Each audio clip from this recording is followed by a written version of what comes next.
Ini dipakai cahaya ini terang, biar supaya di video itu muka saya nampak putih. Soalnya kalau tidak pakai cahaya ini muka kita gelap, orang yang tak suka di komennya, memang Ustadz sesat, mukanya hitam. Pada tahun 1632, ingat, mudah cara melihatnya. 1632, 1632. Ada seorang panglima perang dari Aceh ditugaskan di Medan. Akhirnya itulah cikal bakal berdirinya namanya Bocah Pahlawan Delhi Khan.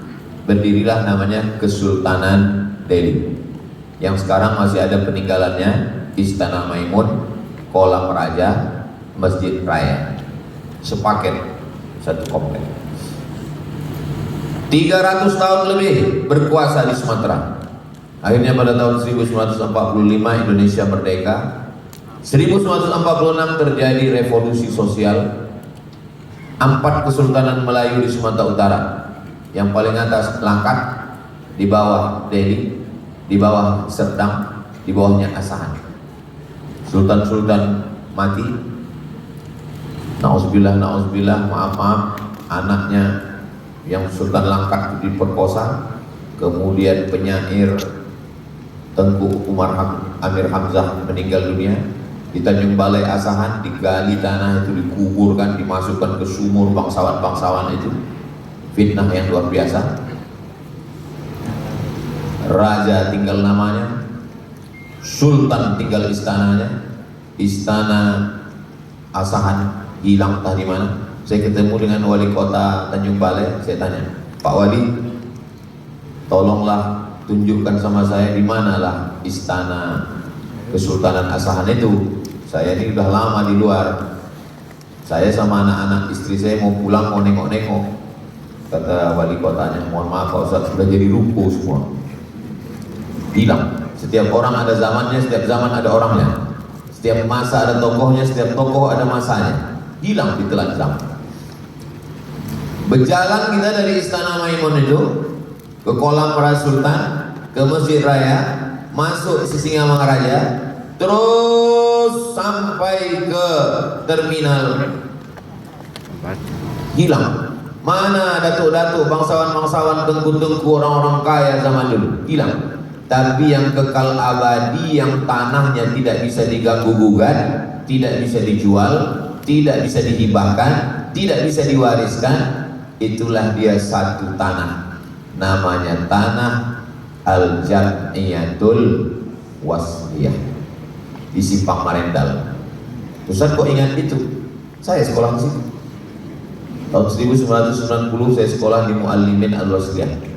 Tamat saya sanawiyah. Habis itu aliyahnya sampai kelas 2. 2 Mei 1995 saya meninggalkan Medan. 5 tahun saya di Medan. Jadi sampai hari ini setiap provinsi saya ceramah, setiap saya tausiah, setiap saya khutbah, pahalanya mengalir kepada orang yang mewakafkan tanah di Jalan Sisingamangaraja, Simpang Marendal, Universitas Al-Wasliyah, Muallimin Al-Wasliyah, Sanawiyah Al-Wasliyah, SD Al-Wasliyah, TK Al-Wasliyah. Saya mau ngasih tahu bahwa harimau mati meninggalkan belang, gajah mati meninggalkan gading, manusia mati meninggalkan kredit.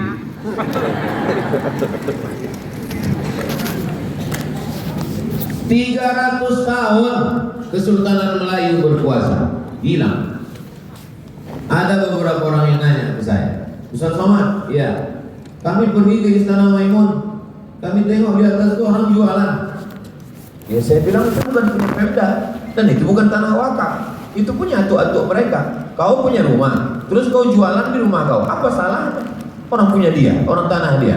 Kecuali itu diserahkannya ke pemerintah, lalu dia menjadi aset pemerintah, baru orang dilarang jualan. Saya bilang, betul juga ya, memang betul lah bilang.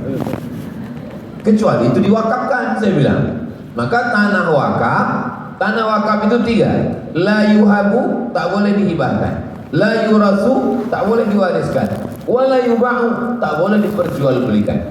Itulah tanah yang kekal abadi. Saya tidak mau diundang gubernur, diundang bupati, diundang kepala desa, diundang camat, datang ceramah pulang. Saya tidak begitu. Bisa tanya sama Pak Edi Rahmayadi. Beliau ngundang, saya bilang, Pak, saya tidak datang ke Medan ceramah pulang, tak begitu. Saya nyusun jadwalnya, datang saya 4 hari, saya berkeliling Sumatera Utara. Habis itu baru saya pulang.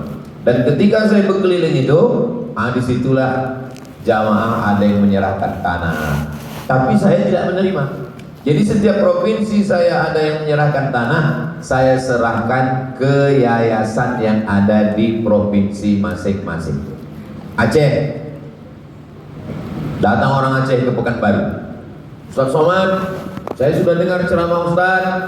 Saya tidak mau tanah saya ini habis diambil ahli waris, anak, istri, lalu saya tak dapat apa-apa. Ini saya serahkan ke Ustaz.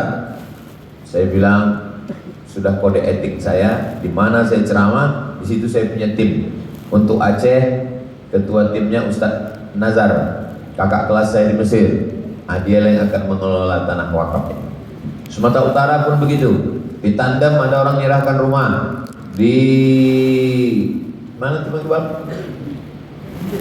Binjai ada juga menyerahkan. Saya terima. Bedanya dengan sedekah, kalau wakaf ini ada 4 rukunnya. Orang yang bawa wakaf, yang menerima wakaf, barang yang diwakafkan, ada ijab dan qabul.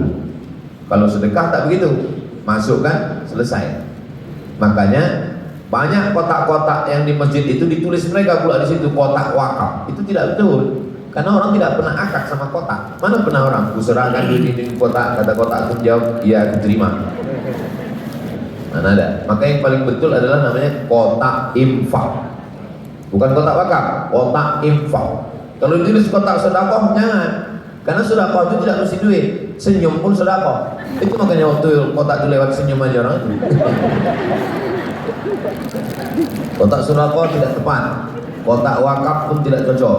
Yang tepat adalah kotak infak. Saya khawatir habis acara ini beramai-ramai lah orang Sumatera Utara mendatangi Ustaz Iqbal.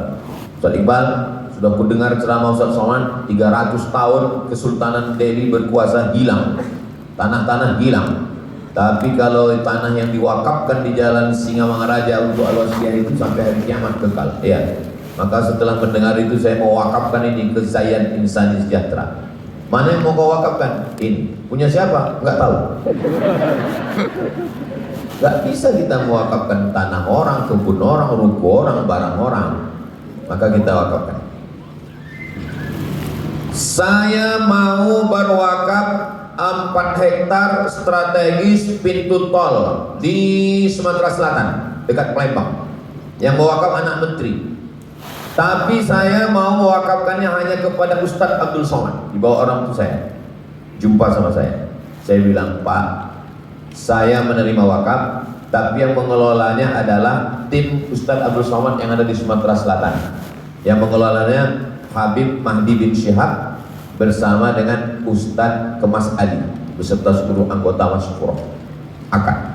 Aku serahkan tanah ini 4 hektar kepada Ustadz Abdul Somad, aku terima. Setelah itu diurus akte ikrar wakaf di kantor KUA. Makanya nanti kalau pulang dari sini bapak ini ke kantor KUA, ibu jangan curiga. Kalau ini bukan mengurus surat nikah, surat wakaf. Jangan pula pengen suruh urus surat nikah. Lalu kemudian tanah itu sekarang sudah dikelola.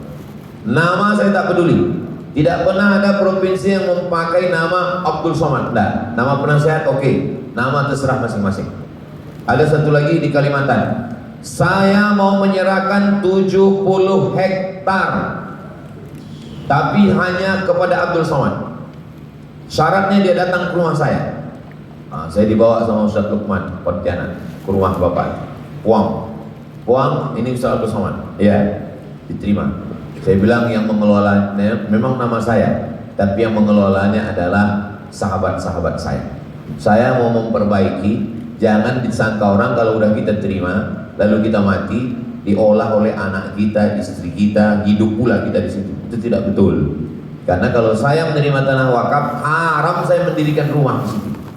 Kalau mau buat rumah di luar. Kalau saya mengelola tanah wakaf, buat fakta integritas, tanda tangan. bahwa kalau kami mati ini balik ke umat, tidak diwariskan, tidak dihibahkan, tidak dijual belikan. Syarat wakaf setelah diterima, yang pertama diurus adalah akta ikrar wakaf.